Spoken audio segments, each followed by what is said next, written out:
Hello, നമ്മളുടെ ഓണാഘോഷത്തിൻ്റെ സദ്യ റെഡിയായി. അതിൻ്റെ അകത്തുള്ള വിഭവങ്ങളാണ്.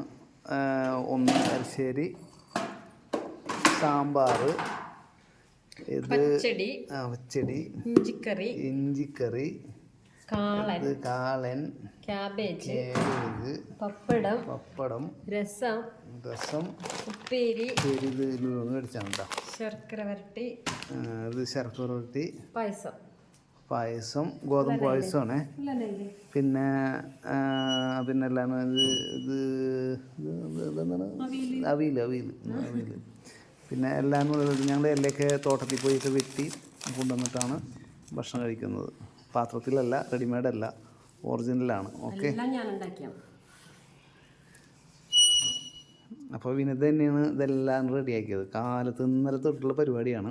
ഇന്ന് കുറച്ച് നേരത്തെ എല്ലാം ഉണ്ടായി കഴിഞ്ഞത്. ഓക്കെ.